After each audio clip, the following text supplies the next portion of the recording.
السلام علیکم ویورز، آپ پروگرام دیکھ رہے ہیں براس ٹیکس اور میں ہوں آپ کی ہوسٹ معروف قریشی. ہمارے ساتھ موجود ہیں ہمارے اینالسٹ جناب زید حامد صاحب. السلام علیکم سر. ویورز، براس ٹیکس کے اندر CIA تھریٹس ٹو پاکستان کے حوالے سے بھی ہم نے ایک سلسلہ شروع کیا ہوا ہے جس کی آج 8ویں کڑی ہے. آج ہم ڈسکس کریں گے کیری لوگر بل کو. آج کا بہت زیادہ ہاٹ ایشو ہے، اس کے اوپر آپ آئے دن ڈسکشنز دیکھ رہے ہیں، اخبارات میں بھی بہت ساری اس کے حوالے سے آپ مختلف رائے جو ہیں وہ جان پا رہے ہیں. اس کی شرائط کیا ہیں، لوگوں کے اس حوالے سے کیا اپریہنشنز ہیں، کیا اس کے پیچھے اصل حقائق کیا ہیں، یہ ہم جانیں گے زید صاحب سے. جی سر. دیکھیے معروف، ہم ایک طویل سیریز چلا رہے ہیں CIA تھریٹس ٹو پاکستان، اور اس کا مقصد یہی ہے کہ اس وقت ایک کمپلیکس جیو پالیٹکس میں، یعنی اس وقت ایک دنیا ایک نئے ورلڈ آرڈر میں داخل ہو رہی ہے. 21ویں صدی میں امریکنز کا جو آبجیکٹو تھا، یعنی 20ویں صدی کے شروع میں انہوں نے نئے نقشے بنائے تھے، انہوں نے پوری دنیا میں ایک نئی دنیا آباد کی تھی، ایک نیا ورلڈ آرڈر قائم کیا تھا کہ جو اب 21ویں صدی میں پرانا ہو چکا ہے. And they want to start a new world order جس کے پرائمری آبجیکٹو اب یہ ہیں کہ ایک گلوبل سنگل زائنسٹ گورنمنٹ پوری دنیا میں قائم کی جائے گی، جس کا مرکز اور بنیاد ظاہری طور پر یونائٹڈ نیشنز کا کور ہوگا، لیکن اس کو کنٹرول کرنے والے زائنسٹ ایلیمنٹس ہوں گے، اور اس کے لیے جو مسل ہے، جو ملٹری پاور ہے، وہ نیٹو کی اور امریکنز کی استعمال ہوگی. اس ساری جنگ میں جو بنیادی طور پر مشرق وسطی، مڈل ایسٹ اور مسلمان دنیا میں لڑی جا رہی ہے، جس کا آغاز انہوں نے پوسٹ 9/11 کیا ہے، اب ہم اس کے ایک نازک ترین مرحلے میں داخل ہو چکے ہیں. دیکھیں، انہوں نے عراق پر حملہ، پہلے افغانستان پر حملہ کیا، اور افغانستان کی جنگ اب تقریباً 9 سال ہو چکے ہیں اور ابھی تک جاری ہے. بالکل. اور اس کے بعد یہ افغانستان کے بعد عراق پر گئے، پورے عراق کو تباہ و برباد کر دیا، کم از کم 10-15 لاکھ مسلمان شہید ہو چکے ہیں. عراق تقسیم ہو چکا ہے، سول وار کرائی گئی ہے، اور عراق میں بیٹھ کر اب یہ ترکی اور ایران میں بغاوتیں برپا کروانے کے لیے کردستان کے خطے سے وہاں پہ فساد برپا کر رہے ہیں. اور جو ان کا مقصد تھا عراق کو تباہ کر کے ایک بڑے اسلامی ملک کو انہوں نے اس طرح تباہ و برباد کیا کہ اب وہاں پہ سوائے کیوس اور انارکی کے پریکٹیکلی کچھ باقی نہیں ہے. عراق صومالیہ اور ایتھوپیا کے لیول پر آ گیا ہے جو وہاں پہ کیوس اور انارکی ہے. افغانستان جہاں پہ ان کی تمام تر توجہ 9/11 کے بعد شروع میں رہی تھی، اب یہاں جنگ ایک ڈیسائسو فیز میں داخل ہو گئی ہے. بالکل. عراق میں تو ان کو خاصی حد تک یہ فساد برپا کرنے میں کامیاب رہے، اپنی فوجیں بھی داخل کی، مرسنری آرمی، بلیک واٹرز کو بھی داخل کیا. لیکن افغانستان کے مجاہدین، افغانستان کے طالبان نے ان کے دانت توڑ کے رکھ دیے ہیں. اللہ کے فضل سے جو آبجیکٹو یہ افغانستان میں اچیو کرنا چاہتے تھے نیٹو اور امریکن، یہ بالکل الٹا پڑ گیا. یہ صلیبی فوجیں، یہ کروسیڈرز، اس میں سے ایک بھی اچیو نہیں کر سکے اللہ کے فضل سے. اور اس وقت سٹیٹس یہ ہے کہ اوباما، جو کہ ان کا مقصد FPAC ڈاکٹرن یہ لے کر آئے تھے کہ افغانستان اور پاکستان کو ایک بڑا تھیٹر آف آپریشن، ایک بڑا بیٹل فیلڈ بنائیں گے، ایک ٹروپ سرج کی بات کی تھی کہ ہم فوجیں عراق سے نکال کر افغانستان میں لے کر آئیں گے. لیکن کیفیت یہ ہوئی کہ افغانستان میں ان کی دونوں ڈاکٹرنز، FPAC اور ٹروپ سرج، دونوں بالکل تباہ و برباد ہو کے رہ گئی ہیں. یہ سوائے بڑی بڑی سڑکوں کے اور کابل شہر کو، چند شہروں کے کچھ بڑے علاقوں کے، پریکٹیکلی پورا افغانستان ان کے ہاتھ سے نکل کے جا چکا ہے. اور جتنی کیجولٹیز ان کی ہو رہی ہیں، جتنے نقصانات ہو رہے ہیں، اس وقت کیفیت یہ ہے کہ ان کے پاس ٹروپس نہیں ہیں افغانستان میں اس جنگ کو لڑنے کے لیے. اوباما ڈاکٹرن اب بری طرح کنفیوز ہو چکی ہے. ان کا آبجیکٹو افغانستان نہیں تھا، یہ بات ہم پہلے بھی بتا چکے ہیں. افغانستان میں بیٹھ کر انہوں نے خطے میں کچھ آبجیکٹو اچیو کرنے تھے. افغانستان ایک لانچ پیڈ تھا، ایک بیس ایریا تھا کہ جہاں سے انہوں نے چائنا کے ایسٹرن ترکستان، مسلمان علاقوں میں بغاوت برپا کرانی تھی، چین کو پرابلم کرنے کے لیے، سینٹرل ایشیا، ایشیا وسطی کو کنٹرول کرنا تھا.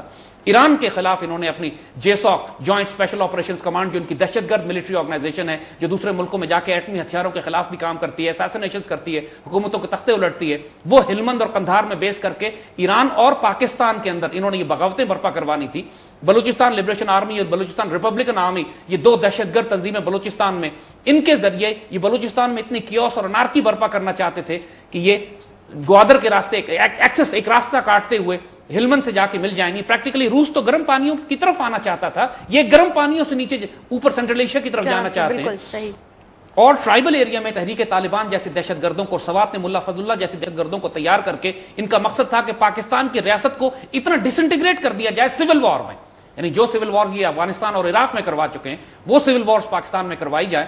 اور اس کے نتیجے میں جب ایک ڈس فنکشنل فیلڈ اسٹیٹ، ایک جھوٹی فراڈ ڈیموکریسی مسلط کی جائے گی ملک کے اوپر، کہ جہاں پہ اپوزیشن بھی کمپرومائزڈ ہوگی اور گورنمنٹ بھی کمپرومائزڈ ہوگی. اس وقت پاکستان میں جو حال یہ ہے کہ دونوں کمپرومائز ہو چکی ہیں، اپوزیشن بھی اور گورنمنٹ بھی. تو اس سارے پلان کے بعد ان کا خیال یہ تھا کہ پاکستان میں یہ پیدل چلتے ہوئے داخل ہو جائیں گے اور جو پاکستان کا نیوکلیئر اور میسائل پروگرام ہے, جو پاکستان کے ڈیفنس فورسز ہیں, ہماری انٹیلیجنس ایجنسیز ہیں, ان سب کو یہ ہڑپ کر لیں گے. الٹیمیٹ گول ان کا یہ تھا, الٹیمیٹ گول آبویسلی.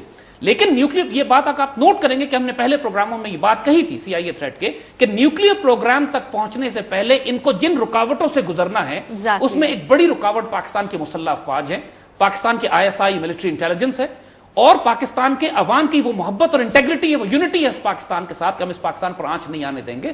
ہم 17 کروڑ جانباز اس پاکستان پر جان قربان کرنے والے لوگ ہیں, اور اس ملک کے لوگ we are not a pushover. ہم نے چوڑیاں نہیں پہنی اللہ کے فضل سے کہ امریکن گھستے چلے آئیں گے اور ہم ان کو اجازت دے دیں گے کہ جو چاہو وہ ہمارے ایٹمی پروگرام اور ہمارے ڈیفنسز کے ساتھ کرتے چلے جاؤ.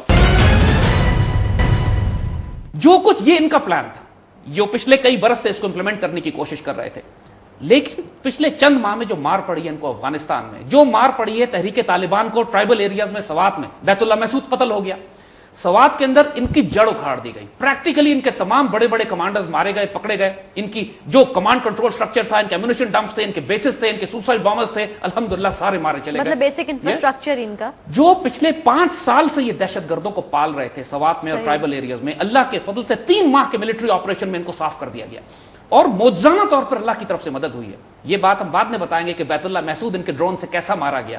انہوں نے جان کے نہیں قتل کیا, غلط فہمی میں قتل کیا, کسی نے ان کو بیوقوف بنایا. They were given wrong intelligence. اور یہ اپنے بال نوچتے رہے سر کے اس کے بعد کہ ہم نے کیا کر دیا ہے یہ, اور کس نے رانگ انٹیلیجنس دیا یہ راز ابھی ہم نہیں کھولیں گے, لیکن اللہ کے فضل سے ان کو بیوقوف بنایا گیا ہے.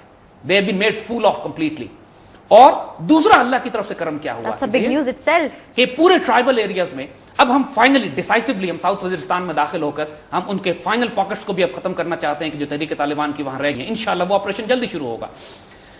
بلوچستان میں جو ان کے بڑے بڑے ایسٹس ہیں, دیکھیے اللہ کی طرف سے مدد کیا آتی ہے. بلوچستان لبریشن آرمی, جس کو ہبریار مری, جو مری ٹرائب کا جو سردار کا بیٹا ہے لندن سے بیٹھے کنٹرول کر رہا تھا, اس میں اور برہمداد بگٹی میں لڑائی ہو گئی آپس میں, اور برہمداد بگٹی نے اپنی آرگنائزیشن بنائی BRA کے نام سے, بلوچستان ریپبلکن آرمی, اور BRA اور BLA میں لڑائی ہو گئی اندر. تو امریکن جس پہ انویسٹ کر رہے تھے کہ یہ 2 دہشت گرد گروپوں کے ساتھ مل کر ہم بلوچستان میں بغاوت کریں گے, وہ آپس میں الجھ گئے.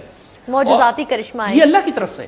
اور BRA کا سربراہ جو ہے برہمداد بگٹی کابل میں بیٹھا ہے, BLA کا سربراہ ہبریار مری لندن میں بیٹھا ہوا ہے. آپس میں ان دونوں نواب کے بچوں کو, یعنی ایک جو ہے مگر بگٹی کا گرینڈ سن ہے, ایک نواب خیر بخش مری کا بیٹا ہے, اور ان کی آپس میں, کیونکہ جو لوگ بلوچستان میں انہوں نے اپنے گنڈے اور دہشت گرد چھوڑے ہوئے ہیں, یہ کسی کو اٹھنے نہیں دیتے, کیونکہ وہ کامنرز ہیں, وہ عام لوگ ہیں, ان کو ابیوز تو کر رہے ہیں, مس یوز تو کر رہے ہیں, ان کے نام پر پیسے تو CIA سے کھاتے ہیں, لیکن ان کو کچھ پیسے دیتے نہیں, ان کے اوپر خرچ نہیں کرتے, ان کے عوام کو, بلکہ ان لوگوں کو غلام بنا کے انہوں نے کابل میں اور دوسرے علاقوں میں رکھا ہوا ہے کہ اگر کوئی کمانڈر ان کی مرضی کے خلاف جانے لگے تو اس کے بچوں کو مار دیتے ہیں جا کے. یہ تو Americans have lost major assets on ground.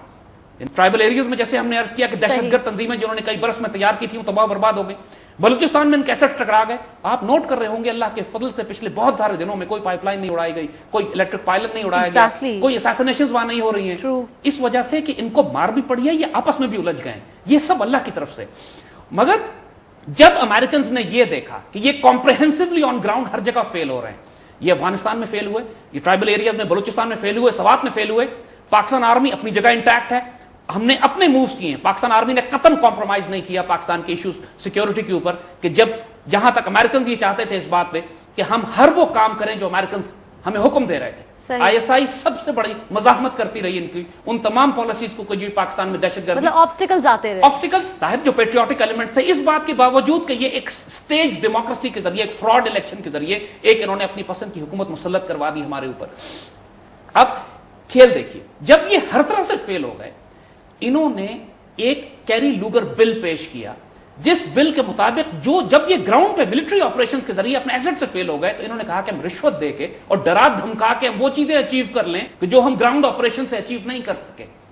اور کیری لوگر بل, اگر آپ اس کی تمام پوائنٹس کو, شرائط کو دیکھیے تو 1 منٹ لگتا ہے کسی پیٹریوٹک پاکستانی کو سمجھنے میں کہ یہ ڈیزائن کس نے کیا. یہ ایکچوئل زائنسٹ لابی جس میں انڈینز شامل ہیں, ہندو زائنسٹ, اینڈ جوش زائنسٹ, کرسچن زائنسٹ کے ساتھ مل کے یہ انہوں نے بل ڈیزائن کیا ہے. اور اس کی شرائط ہم آپ کو اگر سنائیں, اس بل کا مطلب یہ ہے کہ پاکستان کا پورا ایٹمی پروگرام کمپرومائز ہو رہا ہے. یعنی پہلے تو صرف ڈاکٹر قدیر خان کی بات کرتے تھے یہ, اب وہ یہ کہہ رہے ہیں کہ ہر وہ شخص جو پاکستان کے ایٹمی پروگرام سے منسلک ہے, جس کا یہ نام لیں گے اور اس پر یہ الزام لگائیں گے کہ یہ ایٹمی نیوکلیر پرولیفریشن میں انوالوڈ ہے, یا ایٹمی ہتھیاروں کو حاصل کرنے یا ان کو پاکستان کے لیے لانے میں اور تقسیم کرنے میں اگر وہ شامل ہے, تو ہم کو ڈائریکٹ ایکسس دی جائے گی. یعنی دوسرے لفظوں میں ڈاکٹر ریکیو خان ہم ان کے حوالے کر دیں گے, اور اس کے علاوہ بھی یہ 50 نام جو ہم کو دیں گے ہمارے نیوکلیر سائنسدانوں کا, ہم ایک ایک کو پکڑ کے ان کے حوالے کریں گے, whoever they say, ہم اس کو دے دیں گے.